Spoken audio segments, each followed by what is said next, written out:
सभापती महोदय, पुन्हा तर प्रश्न तर आहेच, खरं जी चर्चा आहे त्याला कोण उपस्थित नाहीये. खरं म्हणजे किती वेळा आता सांगायचं, आम्हालाच आता कंटाळा यायला लागला आणि आम्हाला लाज वाटायला लागली आहे या सभागृहात सारखं सारखं असं बोलायची. सरकारला आहे की नाही मला माहित नाही, पण विरोधी पक्षाला तर लाज वाटायला लागली आहे.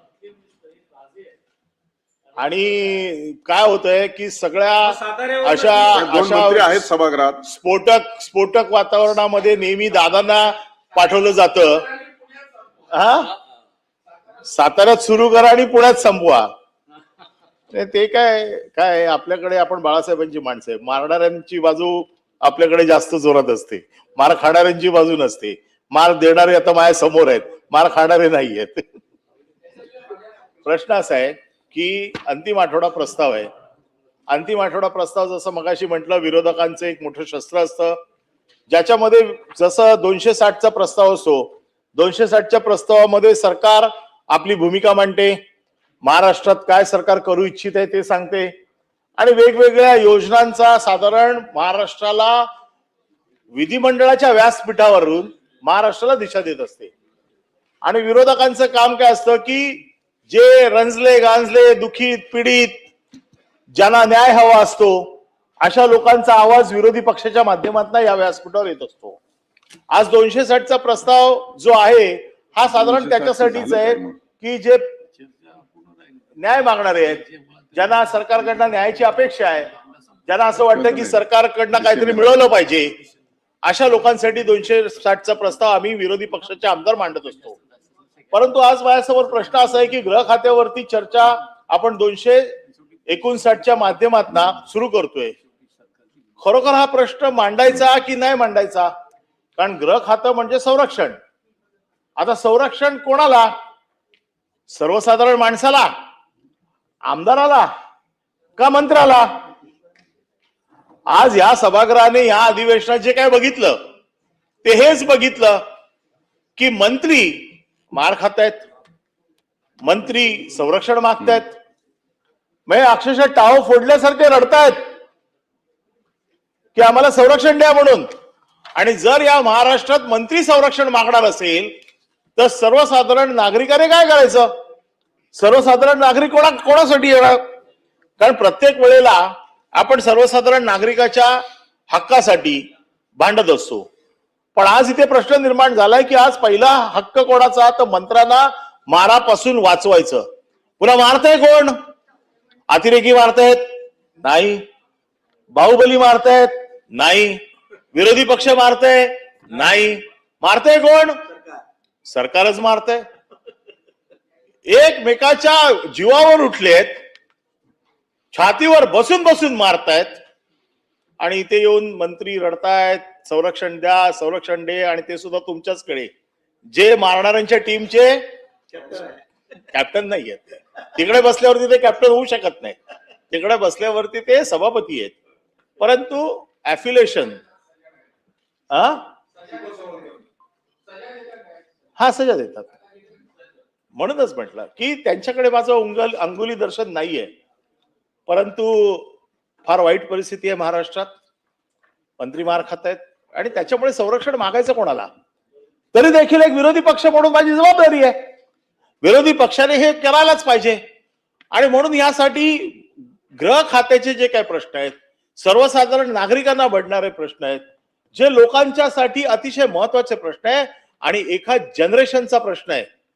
आज जो प्रश्न इथे मांडतोय मी हा गृह खात्याशी संबंधित आहे, पण नुसत्या एका माणसाशी संबंधित नाही, ते एका पिढीशी संबंधित आहे. मला असं वाटतं 1000 वेळा हा विषय आपल्याकडे आलाय. गृह खातं त्याच्यावरती थातुरमातुर उत्तर देतं. गृह खातं त्याच्यावरती आम्हाला सांगतं ही ऍक्शन घेतली, ती ऍक्शन घेतली, नो टॉलरन्स, झिरो टॉलरन्स, सगळ्या प्रकारची वाक्य ऐकून झाली. तरी देखील आज महाराष्ट्राची परिस्थिती अशी आहे की महाराष्ट्राला ड्रग्जने विळखा घातलेला आहे. ही वस्तुस्थिती आहे. जसा उडता पंजाब आहे तसा आता उडता महाराष्ट्र होतोय का? अशी परिस्थिती सध्या महाराष्ट्रात आहे. फक्त मुंबई शहरामध्ये 1141 गुन्हे हे फक्त ड्रग्सचे दाखल झालेले आहेत. काय होणार आहे मुंबई शहरातल्या या नवीन पिढीचं? आणि त्याच्यामध्ये 857 कोटीचं ड्रग्ज हे जप्त झालेलं आहे. फक्त हे जप्त झालेलं ड्रग्ज 857 कोटीचं आहे. 1141 गुन्हे जे नोन आहेत ते झालेले आहेत.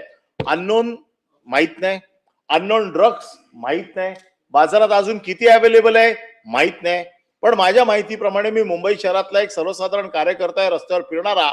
आज कुठल्याही रस्त्याच्या चौऱ्यावरती किंवा कोपऱ्यावरती पानटपरीवरती तुम्ही गेलात तर तुम्हाला ड्रग्ज मिळते.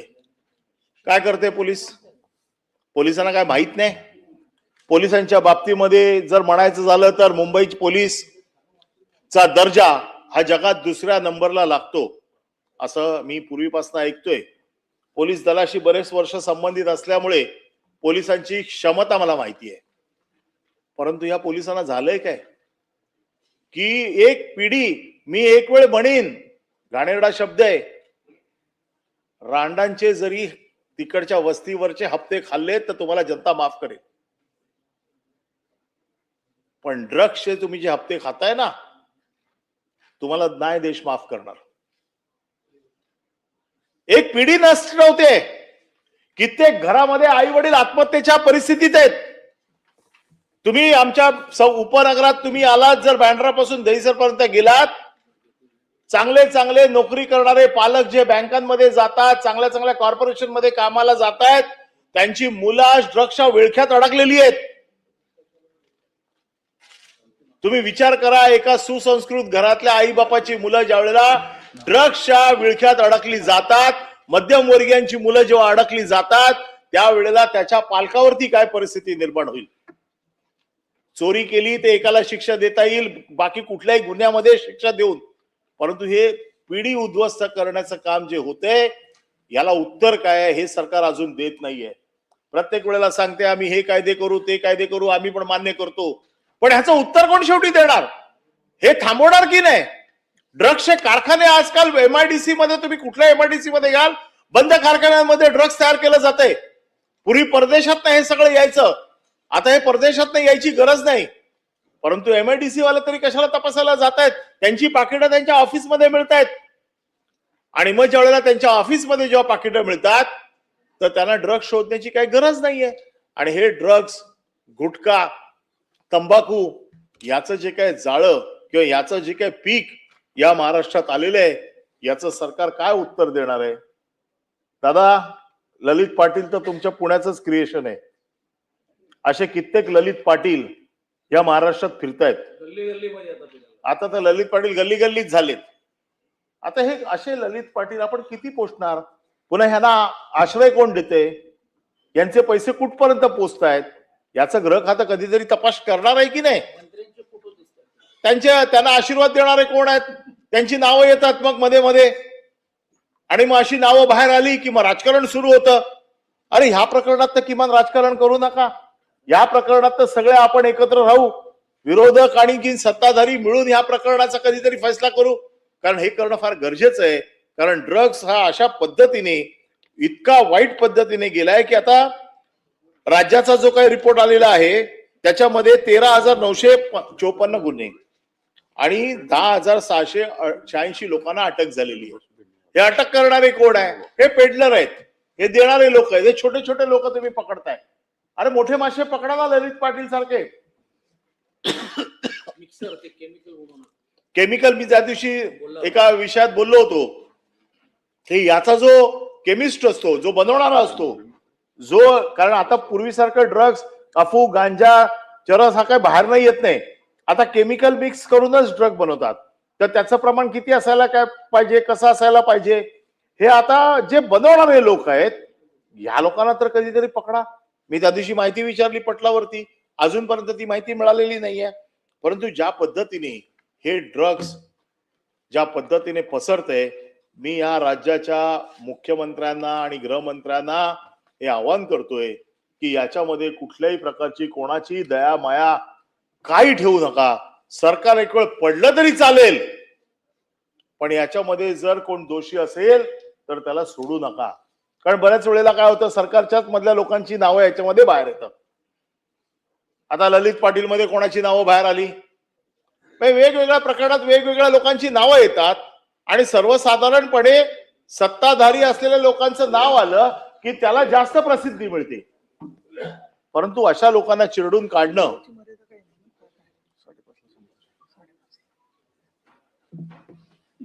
सभापती महोदय नाही नाही गंभीर नाही, मग रुलिंग आता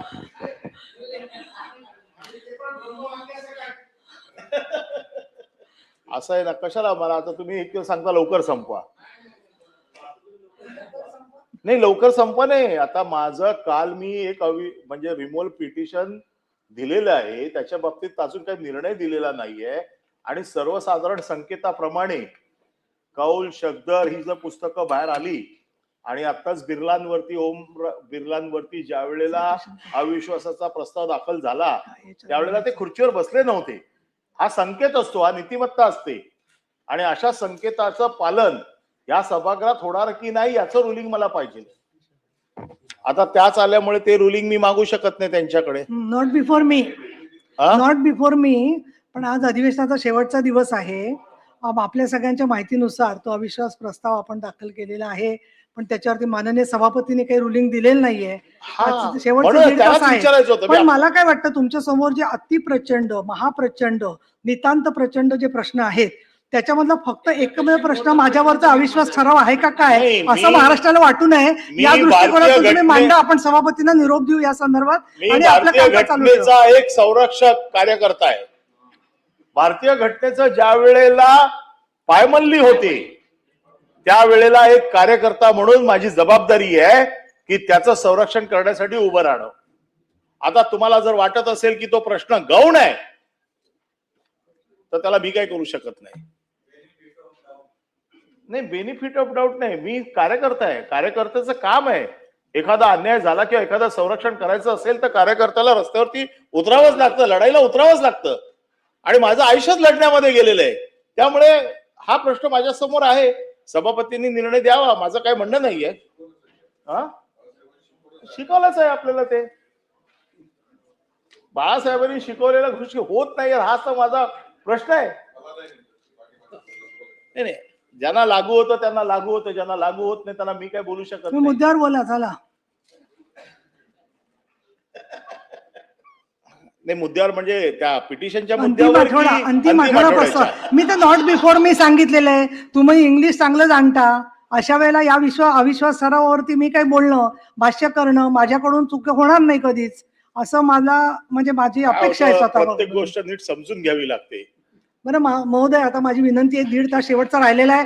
खूप वेळेला ऐकलेला आहे तुम्ही मुद्द्यावर याचा. सभापती महोदय, या राज्याच्या गृह खात्यावरती चर्चा चालू आहे.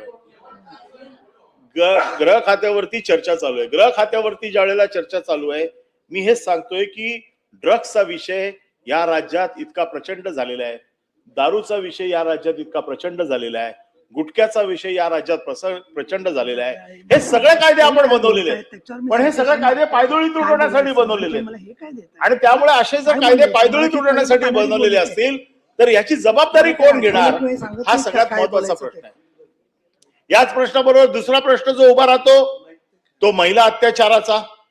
महिलांची सुरक्षा हे देखील राज्याचं एक प्रमुख कर्तव्य आहे आणि गृह खात्याचं तर ते प्रमुख कर्तव्य आहे. आता थोड्या वेळापूर्वी आपण एक बिल पास केलं. त्या बिलामध्ये जे काही शक्ती कायद्यामध्ये ज्या काही तरतुदांची उणीवा होती त्या आपण दुरुस्त करून घेतल्या. परंतु शक्ती कायदा मागण्याच्या मागचा उद्देश काय होता की महिलांवरती अत्याचार करणाऱ्यांची हिंमत वाढू नये, त्याला दहशत असावी, त्याला धाक असावा, याच्यासाठी हे कायदे आपण करतोय.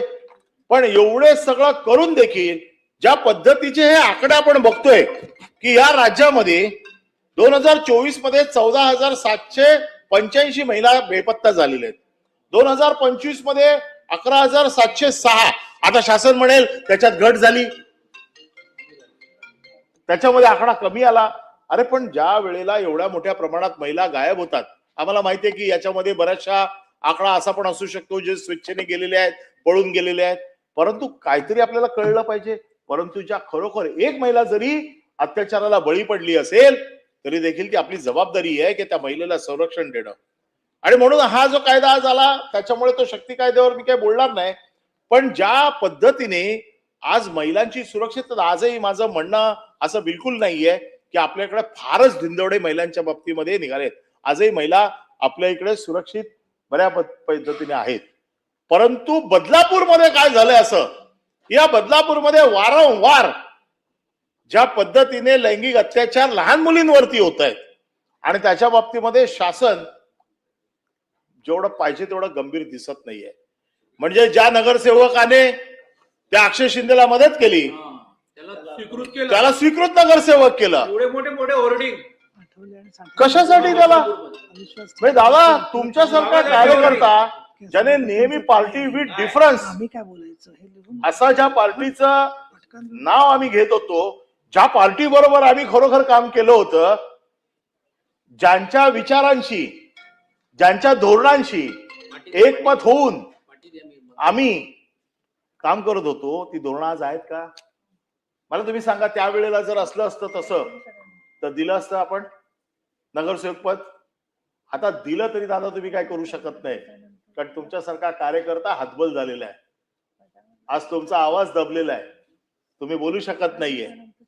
त्याचं कारण असं आहे की ज्या वेळेला सरकारचं जेव्हा वेळेला मन मरतं त्यावेळेला बाकीच्या या सगळ्या गोष्टी गौण ठरतात. आज सरकारचं मन मेलंय महिलांच्या बाबतीमध्ये, सरकारचं मन मेलंय बाल अत्याचाराच्या बाबतीमध्ये. नाहीतर या बदलापूर सारख्या घटना घडणारच नाही. एक घटना घडली तर अशी काही शिक्षा दिली पाहिजे. अक्षय शिंदेचा एन्काउंटर केला, मी तर त्या दिवशी उघड सभागृहात ही मागणी केली की ज्या पद्धतीने विकृत पद्धतीने ज्या वेळेला होतं, पूर्वी ज्या वेळेला एन्काउंटर थांबवण्यासाठी गँगवॉर थांबवण्यासाठी एन्काउंटर झालं मुंबईमध्ये आणि शांत झालं, कायद्यात बसत असेल नसेल, कायद्यात काय तरतूद करायची ती करा, पण सरकारचा दरारा, सरकारची दहशत या गोष्टींवरती, ड्रग्सच्या बाबतीमध्ये, लैंगिक अत्याचाराच्या बाबतीमध्ये सरकारची दहशत असलीच पाहिजे. तिथे सरकारला घाबरलंच पाहिजे, पोलिसांना घाबरलंच पाहिजे, पोलिसांना फ्री हँड असलंच पाहिजे. आणि ह्या जोपर्यंत गोष्टी होत नाहीत तोपर्यंत महिलांवरचे अत्याचार हे काही थांबतील असं मला वाटत नाही. लोकल ट्रेन मधनं फेकून देत आहेत, लोकल ट्रेन मधनं फेकलंय ज्या महिलेला, आणि मग या महिलेला जेव्हा लोकल ट्रेन मधनं फेकून घेतलं त्या नराधामावरती काय कारवाई केली? काही कारवाई नाही आहे. आज महिला विक्रीच काढल्या जात आहेत. पालघरमध्ये आदिवासी 3 महिलांची विक्री झाली. आजही आपल्याकडे महिला विक्रीला काढल्या जात आहेत. काय चाललंय? एका बाजूने ड्रग्ज तुम्हाला संपवून टाकतंय, दुसऱ्या बाजूने महिला अत्याचाराच्या बाबतीमध्ये शासनाचं लक्ष नाहीये. सांगलीत अल्पवयीन मुलींचे अपहरण आणि सामूहिक बलात्कार होत आहेत. सभापती महोदय, या राज्यात ज्या वेळेला मेजॉरिटीचं सरकार आहे आणि थम्पिंग मेजॉरिटी आहे तर 2 गोष्टी होऊ शकतात. एक तर पूर्ण सरकारवरती पकड किंवा सत्तेचा माज असल्यामुळे बेफिकिरी. मला तर दुसरा प्रकार वाटतोय, सत्तेचा माज, आकड्यांचा माज आणि त्यामुळे बेफिकिरी हा विषय आता पुढे आलेला आहे. त्याच्यामुळे हे सगळं होतंय. हे सगळे उदाहरण आहेत माझ्याकडे. आश्रमशाळेमध्ये, वसतिगृहांमध्ये महिलांचं कशा प्रकारे शोषण होतं. खरं म्हणजे हे सगळं जर मी बोलत बसलो तर प्रचंड वेळ लागेल, पण सरकारमध्ये काय फरक पडेल असं मला वाटत नाही. तरी देखील नाईलाज असतो, मला या सगळ्या गोष्टी आज परत परत मांडाव्या लागतात. किती सरकार गेंड्याच्या कातडीचं असलं तरी त्याला टोचणं, त्याला सांगणं, त्याच्यासमोर रडणं, त्याच्यासमोर थैथयाट करणं हे आमचं विरोधी पक्षाचं काम आहे. कारण तो जनतेचा, लोकांच्या संबंधीचा प्रश्न आहे, तो मांडण्याची जबाबदारी माझ्यावर आहे. पूर्वी आपण या सगळ्या बाबतीमध्ये किती कठोर होतो आणि आपल्यासारख्या महिला सामाजिक चळवळीमध्ये काम करणाऱ्या, मी काही जरी आपले वैचारिक मतभेद जरी असले तरी ह्या कामाची मी नेहमी प्रशंसा केलेली आहे की महिला अत्याचाराच्या बाबतीमध्ये आपण नेहमी, आमच्याकडे होतात, कुठल्याही पक्षात होतात तरी देखील आपण नेहमी पुढाकार घेऊन प्रत्येक गोष्ट या सभागृहात इथे हिरिरीने मांडताना मी बघितलेली आहे. त्यामुळे आपल्याकडनं अपेक्षाच आहे ही माझी. आता काय बदल झाला? नाही, अजूनही काही बदल नाही झालाय, पण जे चांगलं आहे ते चांगलं आहे. हे आपण नाही, जे काही मतभेद असतील ते राजकीय असतील, पण त्यांचं चांगलं काम आहे हे मी गेल्या कित्येक वर्ष बघतोय. आणि अशा प्रसंगामध्ये कोणी त्यांना न सांगता त्या पहिल्या तिकडे पोहोचत होत्या, तिकडच्या एसपीशी बोलत होत्या, तिकडे त्याची काय उपाययोजना होत होती, त्याच्यावरती काय कारवाई झाली आणि त्याचा पाठपुरावा या सतत त्या इकडनं करत होत्या, हे मी देखील बघितलेलं आहे. पण आता काय, आपण तिकडे असताना जर ते सरकार ऐकत नसेल निर्देश द्या. तर आम्ही तर तुमची मागणी जाण्याची करतोच आहे, पण खरं म्हणजे तुम्ही स्वतःहून सोडायला पाहिजे याचा निषेध म्हणून.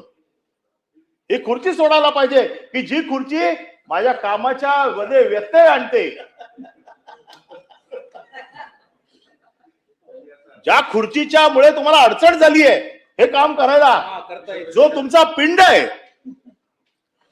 आणि एवढा कर्तृत्ववान महिलेच्या पिंडाच्या जर आड ती खुर्ची येणार असेल तर मला कशाला कायद्याची पुस्तकं काढायला लावताय? मला कशाला ही पुस्तकं काढायला लावताय?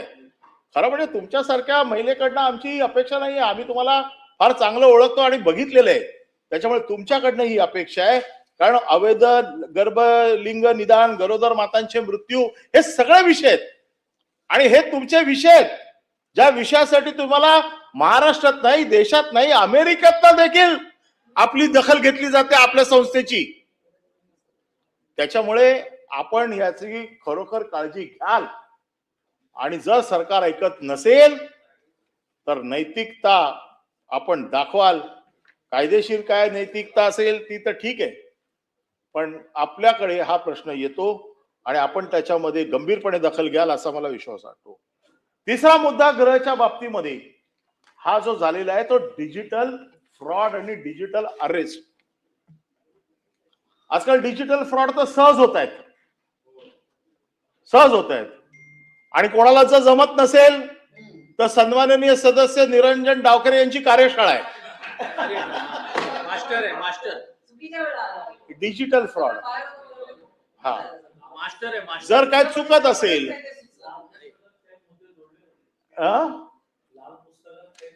हा, तर त्याच्यामुळे डिजिटल फ्रॉडच्या बाबतीमध्ये आजही आपले कायदे सायबर ऍक्ट मध्ये काही अमेंडमेंट आणावे लागतील. मला वाटतं यावेळेला काही बिलं येतील. दादा, खरंच आपल्याला सायबर क्राईमच्या बाबतीमध्ये काही अमेंडमेंट कराव्या लागतील. पोलिसांचे हात काही ठिकाणी बांधलेले आहेत. आज डिजिटल अरेस्टचा जो विषय, जरी केंद्राचे कायदे असले तर जसा आज राज्याला काही अमेंडमेंटचे अधिकार आहेत, या अमेंडमेंटच्या अधिकारामध्ये राज्याचे काही कायदे आले पाहिजेत ज्याच्यामध्ये डिजिटल फ्रॉड, म्हणजे सिनियर सिटीजन तर इतके परेशान आहेत. बरेच लोक कंप्लेंट करायला जातात, बरेच लोक बिचारे जात पण नाही. आयुष्याची पुंजी जाते ज्या पद्धतीने. म्हणजे मला पण येतात फोन मध्ये मध्ये. मला मध्यंतरी एक फोन आला, हम टेलीकॉम रेग्युलेटरी अथॉरिटी से बोल रहे हैं. मी बोला हा, मग काय करू? तो म्हणे आपने कितने फोन किए? मैं बोला कितने फोन किए? बोले बैंगलोर में आपके 10 कार्ड है, 10 कार्ड से आपके फोन गए, आप यहाँ पर जरा एक रूम में आके बैठो. नाही, ईडीच्या फोनची मला चांगली सवय आहे. हा, मला म्हणजे आता अशी कुठली एजन्सी राहिलेली नाहीये, एक फक्त रॉ राहिलेली आहे की ज्याने माझी चौकशी केलेली नाहीये. बाकी सगळ्या चौकशांना मी जाऊन आलेलो आहे. त्याच्यामुळे जर माझ्यासारख्या एका आमदाराला फोन येऊ शकतो तर साधारण माणसाची काय परिस्थिती असेल आपल्याला माहिती आहे. आपण थोडे सुज्ञ आहोत. आपण याच्या बाबतीत पण असे एवढा मोठा वर्ग आजही आहे ज्यांच्या हाताखाली हा फ्रॉडचा धंदा मोठ्या प्रमाणात चाललेला आहे. हा धंदा रोखण्यासाठी काही महत्वाची पावलं सरकारला उचलावीच लागतील. बऱ्याचशा केसेस मी वाचून दाखवू शकतो की ईडीची धमकी, सीबीआयची धमकी, तिथे युनिफॉर्म घालून पोलीस बसलेले असतात, ट्रॅप करतात, व्हिडिओ कॉल करून त्यांना फसवले जातं. या सगळ्या बाबतीमध्ये शासनाचं धोरण काय? शासन नेमकं काय करणार आहे? जरी सायबर क्राईम जरी ऍक्ट सेंट्रलचा असला तरी अमेंडमेंट मध्ये तुम्ही काय आम्हाला रिलीफ देणार आहात, अमेंडमेंट मध्ये तुम्ही काय आणणार आहात, हे देखील बघणं गरजेचं आहे. शेअर मार्केट इन्व्हेस्टमेंट स्कॅम सुरू झालाय. हा देखील एक मोठा प्रकार सुरू झालाय महाराष्ट्रामध्ये की शेअर मार्केट आणि इन्व्हेस्टमेंटच्या नावाने ट्रेडर टायटन VIP 15 नावाचा एक व्हॉट्सअप ग्रुप आहे. या व्हॉट्सअप ग्रुपच्या माध्यमातून 10,58,65,000 रुपयाचा एका माणसाला गंडा घातला गेला. असे वेगवेगळे ऍप आहेत. फ्लायर्स इंडिया, HNI आणि GDCC 2 हे सगळे हजारो कोटीचे फ्रॉड करणारे हे ऍप आहेत की ज्याच्या माध्यमातून स्कॅम, इन्व्हेस्टमेंट हे सगळं केलं जातंय. आता ह्याच्या बाबतीत सरकारचं धोरण काय? फक्त गल्लीतले चोर, साखळी चोर, पिक पॉकेटर ह्यांना पकडणं एवढ्यावरती पूर्ण नाहीये. हे जे मोठे मासे आहेत, या मोठ्या माश्यांना पकडणं फार गरजेचं आहे. हे छोटे छोटे पिक पॉकेटर पकडून त्या पोलीस स्टेशनच्या सिनियरच्या मागे जो टेबल लावलेलं असतं त्याच्यावरती लिहिलेलं असतं गुन्हे किती, दाखल गुन्हे किती, पकडलेले गुन्हे किती, सोडलेले गुन्हे किती. ह्या गुन्ह्यांची नोंद कुठे करायची, कुठे बघायचं हे गुन्हे? आज तुमचं सायबरचं एक पोलीस स्टेशन आहे, एक पोलीस स्टेशन आमच्या बीकेसीला आहे. अख्ख्या मुंबईतल्या सगळ्या लोकांना तिकडे यावं लागतं. तुम्ही लोकल पोलीस स्टेशनला गेला तर तुमची केसच घेत नाही. आणि ते एक पोलीस स्टेशन अख्ख्या मुंबईचे काय गुन्हे सांभाळणार? त्याच्यामुळे याच्या बाबतीमध्ये लोकांना रिलीफ देणं गरजेचं आहे. याच्यामध्ये किती मोठा फ्रॉड, टास्क फ्रॉड नावाचा एक व्हॉट्सअप ग्रुप आहे आणि जवळजवळ लाखो रुपयाचे लोकांना फसवणुकीचे गुन्हे याच्यामध्ये दाखल झाले. आता हे मी जेवढे गुन्हे सांगतोय ना, या गुन्ह्यातले 10% गुन्हे देखील आजपर्यंत उघडकीस आलेले नाहीयेत. मग ते उघडकीस आलेले नाहीयेत का उघडकीस आणले गेले नाहीयेत हा प्रश्न आहे. उघडकीस आले नसतील, तुमची अडचण असेल, आम्ही समजू शकतो. परंतु उघडकीस आणले गेले नसतील तरचा प्रश्न आहे. आणि मग तो तरचा प्रश्न जर सोडवायचा असेल तर सरकारचं आम्हाला उत्तर पाहिजे की याच्या बाबतीमध्ये सरकार काय करणार आहे. बोगस सिम कार्ड रॅकेट आणि पोलिसांच्या नावाने तोतयागिरी, रस्त्यावरती चालणाऱ्या महिलांना, रस्त्यावरती चालणाऱ्या वृद्ध महिला, एकट्या महिला यांना पोलीस आहे असं भासवून आज रस्त्यावरती लुटलं जाते.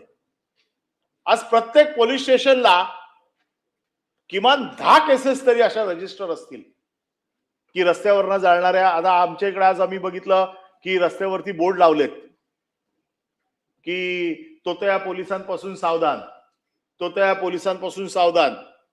अरे ठीक आहे, तोतया पोलिसांपासून सावधान, पण तोतया पोलीस पकडण्यासाठी तुमचा काय ट्रॅप आहे, तुम्ही काय व्यवस्था केली आहे, ही कोण सांगणार? हे काहीतरी सांगावं लागेल ना. आणि म्हणून हे जे काय मी सांगतोय, हे इतके मोठे रॅकेट्स आता मुंबईमध्ये चालू आहेत किंवा इतके मोठे डिजिटल फ्रॉड चालू आहे की हे जरी सांगत बसलो तर ह्याला पण पूर्ण 1 दिवसाचं कामकाज आपल्याला करावं लागेल. म्हणून या बाबतीमध्ये सरकारने आपलं धोरण स्पष्ट करावं. नो टॉलरन्स, झिरो टॉलरन्स हे शब्द ऐकायला फार बरे वाटतात, परंतु त्याची अंमलबजावणी होणं हे फार महत्वाचं आहे. हे एका बाजूला सगळं जे काय चाललंय हे काय पोलिसांच्या नजरेला आहे किंवा नाही आहे असं नाहीये, पोलिसांना सगळं माहिती आहे. पण दुसऱ्या बाजूला पोलिसांना जे सगळं माहिती आहे, मी आज विचार करतोय की महाराष्ट्रात आपली पिढी सुरक्षित राहिली तर पुढची पिढी देखील सुरक्षित राहिली पाहिजे. तर पुढची पिढी सुरक्षित राहण्यासाठी जसं मी म्हटलं, ड्रग्ज, पुन्हा दारू, गुटखे, तसा सगळ्यात मोठा दुसरा विषय आहे डान्स बार. हे डान्स बार तर मुंबईत त्या आबांनी डान्स बार बंद करून अख्ख्या महाराष्ट्रामध्ये एक वेगळं स्वतःचं स्थान निर्माण केलं. पण आज मुंबईत काय, पनवेलमध्ये काय, पुण्यात काय, पिंपरी चिंचवडमध्ये काय, डान्स बार सर्रास चालू आहेत. काय पोलिसांना काय माहित नाही का डान्स बार चालू आहेत ते? आमच्या इकडे जर आपण जर बघितलं तर आम्ही असं समजतो, रात्री आम्ही ज्या वेळेला फिरतो त्यावेळेला ज्या डान्स बारच्या बाहेर पोलिसांची गाडी उभी आहे, समजायचं आतमध्ये डान्स बार पक्का चालू आहे, पोलिसांच्या प्रोटेक्शन मध्ये चालू आहे. पूर्वी असं वाटायचं की नाही पोलीस उभे आहेत म्हणजे कोण जाणार नाही. मग कोणतरी माणूस सांगतो अरे नाही काय नाही, पोलिसांची गाडी उभी आहे म्हणजे पक्का 100% आतमध्ये चालू आहे. मग आम्ही सांगायचो तू जा उद्या आणि दाखव बघू. हा, ते त्यांना ते बरोबर सगळं माहित असतं, जे जाणारे असतात त्यांना बरोबर माहित असतं. हा, आमच्या एरियात खूप आहेत ना, माहिती तर आम्हाला खूप आहे आणि माहिती तुम्हाला पण खूप आहे आणि तुमच्या गृहराज्य मंत्र्यांना तर खूप चांगली माहिती आहे. नाही हे नाही, हे आता शिकावमध्ये म्हणजे डान्स बारच्या बाबतीमध्ये माहित नाही असं बोलू नका. मग आम्हाला माहित नाही, मग आम्हाला सगळं सांगावं लागेल तुम्हाला काय काय माहिती आहे ते. आणि म्हणून डान्सबारच्या बाबतीमध्ये कडक पावलं उचलणं, कारण तुम्हाला माहित नाही आज जे डान्सबार पुणा आणि मुंबईच्या मध्ये आहेत, आज पिंपरी चिंचवड पुण्याची जी मुलं जमिनी विकतायत आईबापाच्या, ते सगळे पैसे आणून तिकडे टाकतायत. आबांनी एका लक्षवेधीवरती डान्सबार बंद केले होते आणि या महाराष्ट्राला एक वेगळी दिशा दिली होती. आज सर्रास डान्सबार मध्ये पैसे उडवले जात आहेत, अक्षरशः थैथयाट चालू आहे, धुमाकूळ चालू आहे. मुंबईत देखील मध्यंतरी सगळं बंद होतं, पुन्हा एकदा सगळं सुरू झालेलं आहे. प्रचंड डान्सबारच्या या बाबतीत आणि सर्रास सांगतायत आम्ही पैसे देऊन चालवतोय, तुम्हाला जे काय करायचं ते करा. मला 2-3 लोकांचे त्या दिवशी फोन आले की आम्हाला पोलिसांनी सांगितलंय अधिवेशन चालू असेपर्यंत डान्सबार ठेवायचे नाहीत चालू. मी म्हटलं अधिवेशन चालू म्हणजे काय, आम्ही काही जातो की काय तिकडे? तेवढे नाही, तुमच्यासारखे लोक तिकडे प्रश्न विचारतात म्हणून आम्हाला पोलिसांनी सांगितलेलं अधिवेशन चालू असेपर्यंत डान्सबार बंद ठेवा. बिचारे मुंबईत आमदार किती येतात आपल्या आशेने, म्हणजे आशेने म्हणजे कोणती आशा? मी या अधिवेशनासाठी की लोकांचे प्रश्न सोडवू. किती निराशा करताय. चालवायचे आहेत ना दादा, पूर्ण चालवा ना. सरकारचा वरदहस्त पूर्ण द्या त्यांना, असा अर्धवट देऊ नका की बाबा डान्सवर आता विधानसभेचं अधिवेशन चालू आहे, बिचाऱ्यांचं 1 महिन्याचं नुकसान झालं, त्यांचं नुकसान झालं, पोलिसांचं झालं आणि कदाचित अजून त्यांचे पैसे वर येणार असतील, त्यांचं झालं. आता तो सांगतात आम्हाला नावं. मला पनवेलच्या खूप लोकांनी सांगितलं की कोण कोण पैसे घेऊन जातं ते. बिल आपल्या नावाने, अजून मी ती काढली नाही आहेत नावं बाहेर, बिल आपल्या नावाने पडतं. पण आम्हाला सगळं माहिती आहे कुठल्या डान्सबार मधनं किती पैसे जातात, ते कोणाला किती जातात, कोणाला किती जातात, वर किती जातात. आपल्याकडे माहिती हवी आहे तर मला विसल ब्लोअर म्हणून ठेवा. माझ्यासारखा चांगला विसल ब्लोअर तुम्हाला कोण मिळणार नाही. वेशभूषा बदलून येत असेल तर सांगा. आणि तुम्हाला यायचं असेल तर चला संध्याकाळी. आमचे नवलकर साहेब जसे आबांना सांगायचे, घेऊन जायचे, ते दाखवायचे.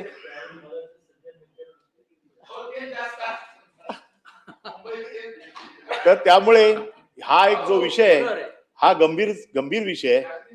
याच्या बाबतीमध्ये सभापती महोदय, मला एक माझा हक्क म्हणून, एक विधान परिषदेचा आमदार म्हणून गेले कित्येक वर्ष आमदार म्हणून मी काम करतोय, मला एक गोष्टीची माहिती हवी आहे की मला राईट ऑफ इन्फॉर्मेशन मध्ये माहिती मागण्याचा अधिकार आहे की नाही. मी आमदार म्हणून राईट ऑफ इन्फॉर्मेशन मध्ये सोडा, मी या महाराष्ट्र राज्याचा एक ट्रस्टी आहे, मला अधिकार आहे प्रत्येक खात्यामध्ये माहिती मागण्याचा. मी मध्यंतरी गृह राज्य खात्याची काही माहिती मागितली. माझ्याकडे पत्र आहे गृह सेक्रेटरीचं की तुम्ही बंदुकीचे किती परवाने हिअरिंग मध्ये दिले राज्यमंत्र्यांनी. मला पत्र दिलंय राज्यमंत्रींनी, मला पत्र दिलंय मला की तुम्हाला अशा प्रकारची माहिती देता येणार नाही. भयंकर प्रकरण. मला आज त्याचं उत्तर हवंय, मला त्याचं उत्तर हवंय, कारण माझ्याकडे माहिती आहे, मला ती वेगवेगळ्या माध्यमातून मिळालेली आहे. परंतु मला ती अधिकृत माहिती हवी आहे की खरोखर माझ्याकडे आलेली माहिती आणि ती माहिती जुळते की नाही. तर मी आजच नावासकट सगळी सांगितली असती. आणि इथे आमच्याकडे मागच्या वेळेला निलेश घायवळचा विषय आला होता. निलेश घायवळला लायसन कोणी दिली, कशी दिली? राज्यमंत्र्याने लायसन्स देण्याचे राज्यमंत्र्यांचे जे अधिकार आहेत अशी नावं माझ्याकडे आत्ता आहेत. पण मला आज पहिला हवं आहे त्याच्यामध्ये की माझा अधिकार आहे की नाही.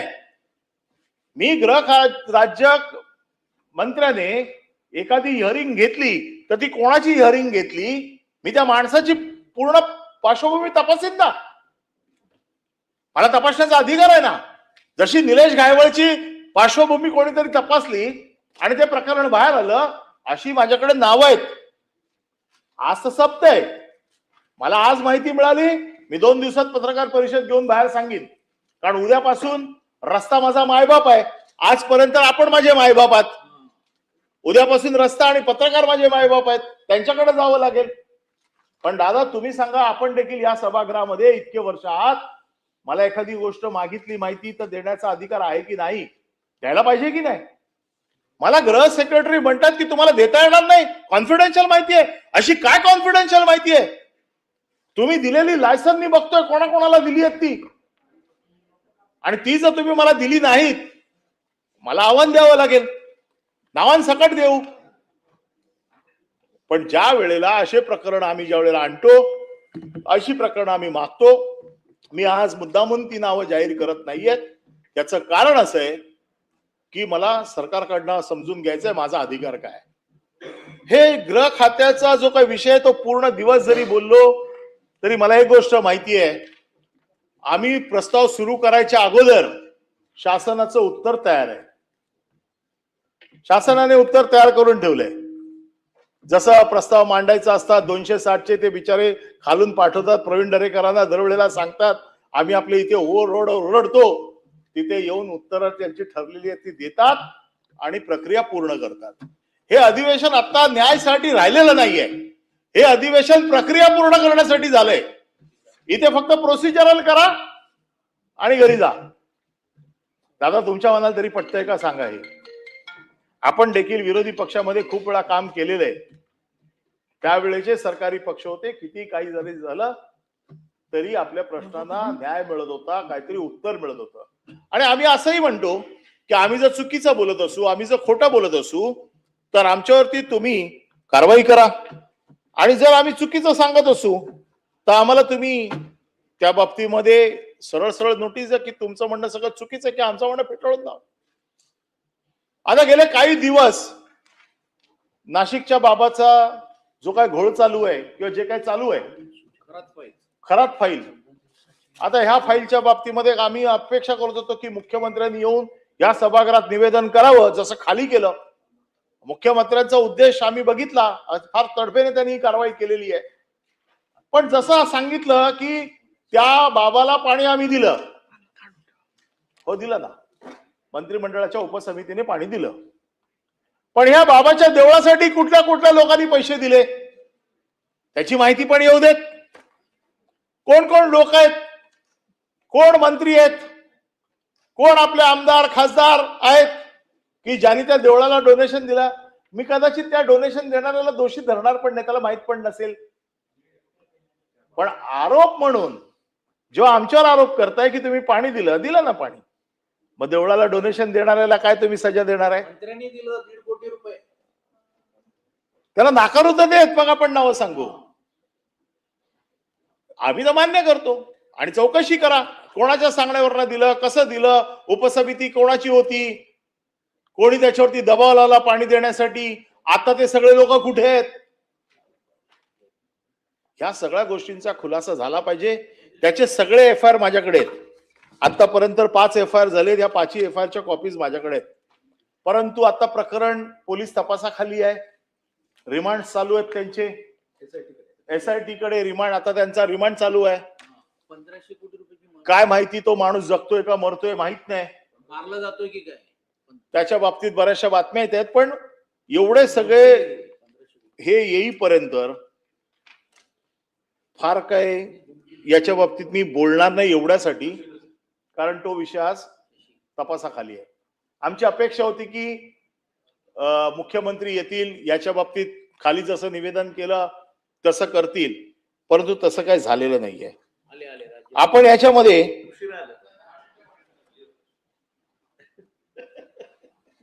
बंदूकधारी आले, बंदूकधारी आले, बंदूकधारी गिरधारी तसं बंदूकधारी. याच्यामध्ये जो काय गृह खात्याचा विषय आहे हा मी आता थोडा आवर्त घेतो. त्याचं कारण असं आहे की उत्तर तर साधारण आम्हाला माहिती आहे की काय येणार आहे ते, परंतु साधारण गृह खात्याकडनं या आम्हाला अपेक्षा आहेत की गृह खात्याने हा ड्रग्सचा विषय असेल, अंमली पदार्थांचा विषय असेल, महिला अत्याचाराचा विषय असेल, या विषयाच्या बाबतीमध्ये आपण याच्या बाबतीमध्ये शासनाचं धोरण काय, शासन याच्या बाबतीत, कारण हा विषय केवळ गुन्हेगारीचा नाहीये, ते एका जनरेशनचा, एका पिढीचा आहे आणि त्या पिढीच्या बाबतीमध्ये शासनाने आपला निर्णय करणं गरजेचं आहे. वेगवेगळ्या खात्यांच्या बदल्या हा एक विषय त्याच्यामध्ये आहे. वेगवेगळ्या, मी आता हेच विषय परत परत किती वेळा मांडायचे, मी मागच्या वेळेला शिंदे साहेब होते त्यावेळेला सांगितलं होतं, शिंदे साहेबांनी मला सांगितलं होतं, मी आपल्याकडे लिहून पण पाठवलं ते, की भरत कळसकर नावाचा एक आरटीओ मध्ये अधिकारी होता, ज्याच्या बाबतीमध्ये मी मागच्या अधिवेशनामध्ये त्याने जवळजवळ 310 लोकांकडे असिस्टंट इन्स्पेक्टर टू इन्स्पेक्टरच्या प्रमोशनसाठी 50-50, 60-60 लाख रुपये मागितले. आपण नाही आपण केली ऑनलाईन. मी सांगितलं, आपण सांगितलं होतं की त्याची काय कुंडली असेल ती आपण बांधून टाकू. मागच्या वेळेच आपलं हे उत्तर आहे आणि म्हणून आपल्याकडे ते पाठवलं, त्याला प्रमोशन देऊन टाकलं. वा. खरमाटेचं म्हणा, खरमाटे रिटायर झाला, हा दुसरा, हा त्याच लेवलचा माणूस असेल असं, पण तो केला नाही ना. मी तेच तर माझी अपेक्षा आहे, जसं खरमाटेच्या माटी तुम्ही EOW लावलं, त्याला त्यावेळेला ईडी वाल्याने नेलं, त्याची सगळी चौकशी केली, त्यात तोच नाही ह्याला पण लावा ना. आणि तो पाठवलेलं अशा साहेब. पद्धतीचा अधिकारी असेल आणि त्याचं प्रमोशन झालं असेल तर मी तुम्हाला सांगतो त्याचा पूर्ण बंदोबस्त करू. धन्यवाद. मी हेच म्हणजे पाठवले होते पुरावे, आपल्याकडे पुरावे पाठवले होते, त्याची हे व्हिडिओ ऑडिओ क्लिप पाठवली होती की त्याचं भाषण, की तुम्ही बिंदास पैसे खा, मी बघतो काय करायचं, म्हणजे सगळं दिलं होतं. पाहिजे तर मी आपल्याकडे परत पाठवतो आणि आपण घ्या डिसिजन, एवढा मला नक्की माहिती आहे.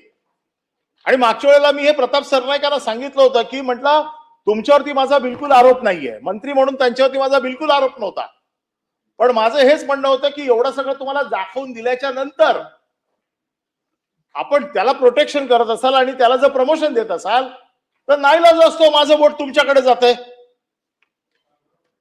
कारण नाहीये, प्रताप सरनाईकांवरती मी आरोप केलेलाच नव्हता आणि मी त्यांच्याकडे मागणी केली होती, पण त्याला प्रमोशन दिलं. आता प्रमोशन दिल्यावर मी असं समजतो की त्यांचा वरच असतंय त्याला, आणि म्हणून माझं की ठीक आहे, आता आपण मागणी केली म्हणून तो विषय मी तसं काढत नाही. असेच जे विषय आहेत की ज्या बदल्यांमध्ये, बढत्यांमध्ये जे काय बऱ्याचशा भानगडी होत चाललेल्या आहेत, बरेचसे विषय या माध्यमातून आपल्याकडे आलेले आहेत, ह्याच्या बाबतीमध्ये बदल्यांचं एक धोरण आहे. जसा खरमाडे तुमच्या लक्षात राहिलाय तसे प्रत्येक खात्यामध्ये बरेच लोक आहेत, त्यांना पण लक्षात ठेवा ना. ही खाती जशी कसे आम्हाला चेपण्यासाठी काही लोकांची नावं तुम्ही लक्षात ठेवली, तशी नाही, मला माहितीये की तो कसा शेवटच्या दिवशी त्याचा विषय आला. मी पण या सभागृहात खूप वर्ष आहे, त्याची सगळी चौकशी करा. आणि मी एकच सांगितलं की त्याला काही कारवाई करा त्याच्यावरती, मी त्याच्या बिलकुल येणार नाही. फक्त प्रश्न असा आहे की जेव्हा आम्ही पण सांगतोय, आम्ही सांगतो म्हणून करू नका, तुम्हाला वाटलं योग्य तर करा, 100% योग्य असेल तर करा, मी सांगतो म्हणून करूच नका. दुसरा विषय असा आहे की आपण महामंडळ स्थापन केलेली आहेत. या महामंडळामध्ये ही महामंडळ ज्या वेळेला स्थापन केली तेव्हा एक उद्देश म्हणून महामंडळ स्थापन केली जातात, की आपण जी महामंडळ स्थापन करतो ती स्थापन करण्याच्या मागचा उद्देश काय असतो की त्या समाजाला, त्या घटकाला आपण न्याय द्यावा. जसं आता आपण एक महामंडळ स्थापन केलं की जे स्वयं पुनर्विकासाचं केलं, प्रवीण दरेकरनं त्याचा अध्यक्ष केला, पण ह्याच्या पैशाचं काय, त्याला पैसे कोण देणार? आता इथे हेमंत पाटील बसलेत, हळदीचं एवढं मोठं काम ते बाळासाहेबांच्या निवाने करतायत, प्रत्येक वेळेला रडतात पैसे नाही दिले म्हणून. आता हे आपण आहात म्हणून दिलेत, मग प्रवीण दरेकरला कोण देत आहे पाठीमागे? अरे नाही ना, तो तेच रडतोय, तो म्हणतो माझी बँक खाली करताय सरकारच्या चक्कर मध्ये. तर तेच म्हटलं की आमचं म्हणणं एवढंच आहे की सरकारचा उद्देश जर महामंडळ बनवणं असेल आणि त्या महामंडळाचा उद्देश जर सामाजिक लोकांना न्याय देण्याचा असेल तर ह्या सामाजिक लोकांना न्याय देण्यासाठी निधीची देखील तरतूद केली पाहिजे, त्यांना निधी देखील दिला पाहिजे, एवढीच माझी मागणी आहे. नाही, मी आता संपवतोय.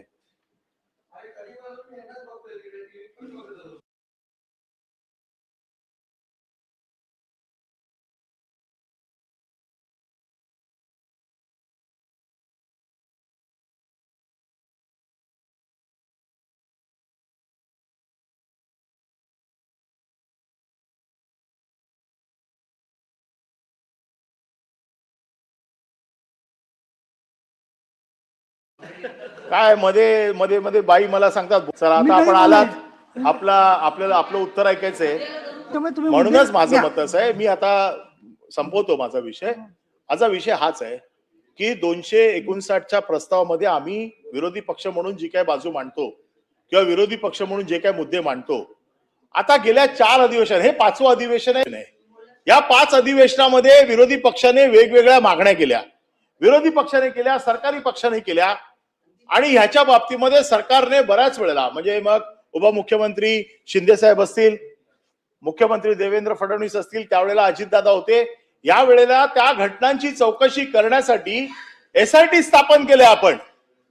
आम्हाला ही माहिती हवी आहे की ह्या सगळ्या SIT आपण स्थापन केल्या, या SITचं पुढे झालं काय? कारण शेवटी SIT स्थापन झाल्यानंतर त्या SIT स्थापन झाल्यानंतर त्या SITचा एक ऍक्शन टेकन रिपोर्ट येतो.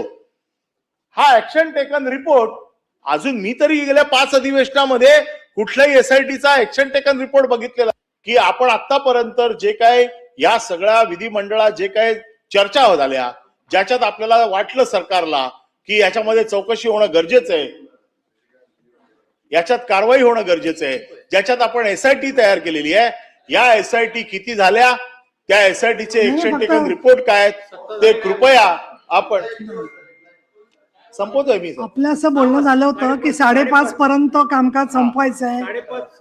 त्यांनी असं सांगितलंय की फक्त अंतिम आठवडा प्रस्तावच होईल आता आणि फक्त विरोधी पक्ष असं. प्रवीणजी तुम्ही गटनेते आहात, तुम्ही पाहिजे तर तुम्ही सभापतींशी बोलून या.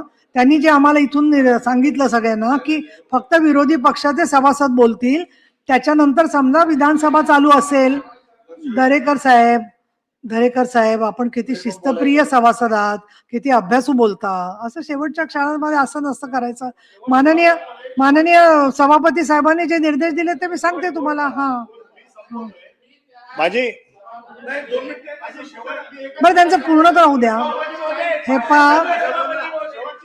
त्यांचं पूर्ण होऊ द्या आणि पाहिजे तर सभापतींना विचारून द्या. अजून 5 मिनिटं थांबावं.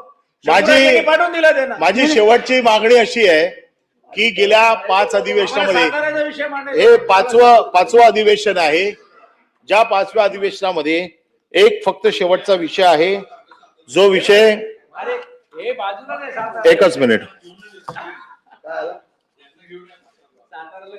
खूप दिवस झाले अजित. की पर्यावरणाचा एक विषय, फक्त 2च मिनिटं मी मांडतो. पर्यावरणाच्या बाबतीमध्ये मी इथे 350 एकर मुंबईमध्ये जी जागा मॅनग्रोव्ह कापली आणि भरणी टाकली, याच्यावरती वारंवार ओरडतो. अंतिम आठवड्याला त्याच्यावरती चौकशी कोण देणार? अजून झालेली अंतिम नाही, आठवड्याचं विचारून द्या. गुन्हा दाखल झालेला नाही. गुन्हा दाखल झालाय, कारवाई झालेली नाही. आता मुंबई सारख्या शहरामध्ये 350 एकर जागा जाते आणि शासन बघत नाहीये. आता दहिसरला मॅंग्रोव्ह कापत होते म्हणून मनसेचे आणि शिवसेनेचे काही कार्यकर्ते जाऊन त्याला थांबवलं, म्हणून उलटी केस घेऊन आमचे सगळे कार्यकर्ते 10 दिवस आतमध्ये ठेवलेले आहेत.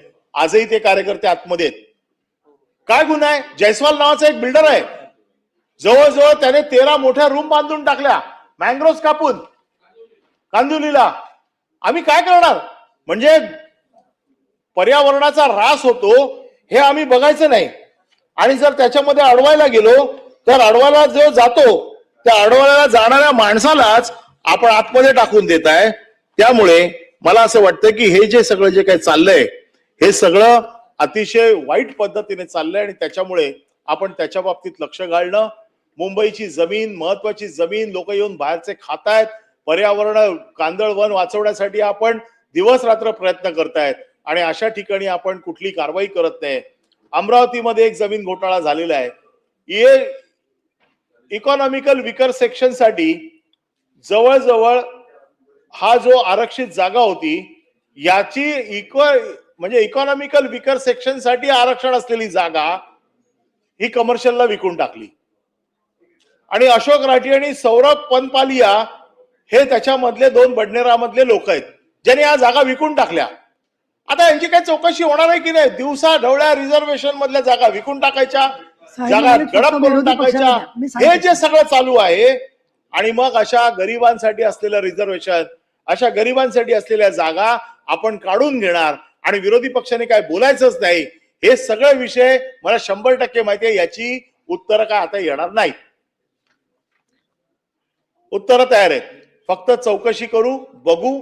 आमची एकच अपेक्षा आहे, जे आतापर्यंत आम्हाला आश्वासनं दिली आहेत त्याची चौकशी कधीपर्यंत करणार, जे काय SIT आतापर्यंत बनल्या आहेत या SITचा ऍक्शन टेकन रिपोर्ट कधी घेणार, आणि जर SIT बनलेल्या असतील आणि त्याचा ऍक्शन टेकन रिपोर्ट नसेल, किंवा एक सरळ काम करा, गेल्या 5 वर्षातल्या SIT वरती एक श्वेतपत्रिका काढा, व्हाईट पेपर येऊ देत, त्या व्हाईट पेपर मध्ये सगळ्या गोष्टी येऊ देत, आतापर्यंत काय काय झालं ते. ही मागणी आहे माझी, सरकारने मान्य करावी. जर त्याला खरोखर SIT मधनं सगळ्या गोष्टी बाहेर काढायच्या असतील, कोण जर लपलेले चुपलेले चोर असतील, तर त्यांनी SITची माझी मागणी मान्य करावी आणि ती मागणी ते मान्य करतील अशी अपेक्षा व्यक्त करतो. विरोधी पक्षाचा आवाज म्हणून 259चं शस्त्र जे काय मी वापरलंय, हे शस्त्र आपण आपल्या बहुसंख्य मतांचा आधार घेऊन बोथट करू नका, आणि ते बोथट करणार नाही अशी अपेक्षा व्यक्त करून मी माझं भाषण संपवतो. धन्यवाद. ते पहा, आपण सगळेजण सकाळपासून सभागृहात आहात, मी पण पाहिलेलं आहे. आणि माननीय सभापती साहेबांनी इथे ज्यावेळेला पुढचं कामकाज सांगितलं, विशेष हक्क समितीचा अहवाल आल्यानंतर, त्यावेळेलाही मी सभागृहात इथे समोर होते.